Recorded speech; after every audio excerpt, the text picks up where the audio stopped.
All right, so this is Gokul from Novation Solutions, and today I have a different topic to speak with you guys about, but we'll also tie it back to RPA and automation. So recently it was released that during a chess match, these sedentary players burn about 5,000 to 7,000 calories. And actually, Robert Sandalsky, who's a neurobiological doctorate, confirmed this with his studies as well.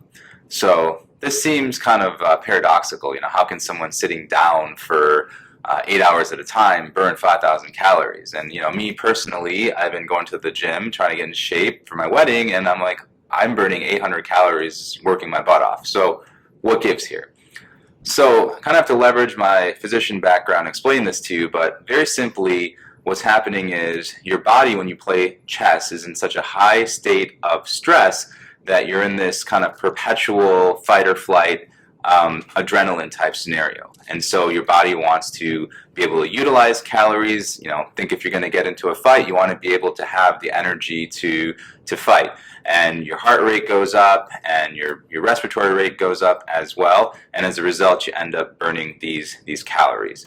So getting past the dorky medical stuff, what I'd like to kind of get into is breaking this down from what does that 5,000 calories actually look like, and what does that 5,000 calories that a human is using look like from expenditure of energy, perhaps something that a computer can use.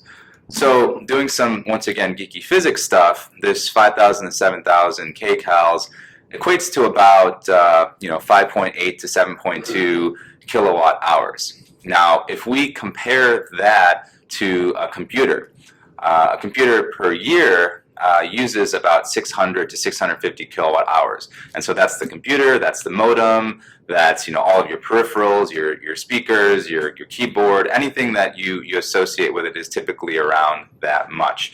And so when you compare the efficiency of a human playing chess, you're looking at spending about 4 times as much energy doing that. So from a sheer energy use perspective, it's actually more expensive for humans to play chess than computers. Anyway, let's take a look back historically at this whole competition, because this AI versus human thing has been around for a while. So I had to Google this, but here's my quick synopsis, and actually 538 on ESPN has a great video on this, so look that up if you're interested. But in 1996, Kasparov, who is noted as probably the best chess player ever, played Deep Blue, or IBM kind of Watson precursor type of technology. And at that point, he was able to win, and he won pretty handily. And so the Deep Blue guys were very upset about this. And if we analyze this, part of the reason was that the computers really didn't have the computational power. And chess being as formulaic as it is, you need to be able to process the number of combinations needed in order to end up with the best result. So in 1996, they really did not have the computational power to do it. And this was something new for Deep Blue, so they really had to go back and refine things. So when you come back to things in 1997, when they had the rematch, technology had actually advanced to the point where we had enough, actually a lot more computing power to analyze these combinations, these permutations, and their forward-facing impacts. So at that point, Kasparov actually lost. Now, I have to caveat that with saying there is some controversy. Kasparov, actually, while he was playing, it seems that Deep Blue had a glitch. And that glitch caused the computer decision-making to go down a path that really wasn't normal for chess and was unanticipated by Kasparov. And as a result, he kind of lost it.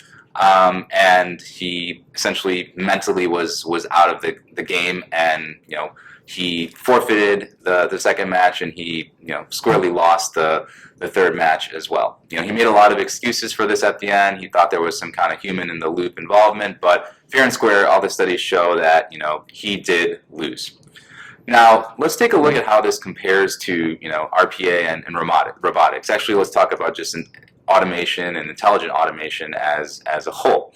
So the key thing is, up until 1996, even with something as methodical and formulaic as chess, humans were still better. And that's because technology wasn't there. And as technology evolved, we were able to get to the point where something very simple, something mathematical, and something formulaic is better handled by computers. And so that's kind of a parallel to RPA and how some of these repetitive tasks are really done well by robots. And we can even make the argument that even from an energy perspective or your kind of thumbprint on the environment, computers are even better to do these tasks. So you've got the efficiency reason, and now it's actually more economical to automate things. You know, you're spending 4 times less energy doing that, so everyone should be automating things. There you go. Now let's just take this one step further, and let's look at it from the aspect of other technologies where perhaps they haven't caught up just as quick. So you look at AlphaGo with Google. You know, for the longest time, there was a challenge between humans and robots per se to see who would master this game. And so, as I mentioned, about 20 plus years ago, when we had this chess scenario, that was a very methodical game, and so it's typically easy for the computers to overcome. Now with AlphaGo, you've got a lot of personal cognition that you need to do. You have to utilize that humanistic aspect of things. As a result, humans were kicking the butts of robots at this game. Now, with the way that technology has advanced, with these machine learning algorithms, with the amount of big data that we've collected, we can now, I think about a year ago, Google's algorithms were able to actually defeat a human. So that just speaks to the ability of how quickly technology is evolving, and actually, to me, it lays out a good timeline of how we're actually moving closer to that whole artificial intelligence that everyone talks about. So the takeaways here are, you know, one, obviously it's easier to automate things that are very mathematical and formulaic. That's great. The unique add here is that it's actually more energy efficient to do that, which I thought was very interesting. As well, it's a different way to look at things. So definitely, if you're going into an area where someone has economical concerns, hey, this is an even better value add than the efficiency view. Now lastly, I think a good place to stop here is that we're on the right trajectory and exciting things are coming. So more to come, and hopefully you guys enjoyed this.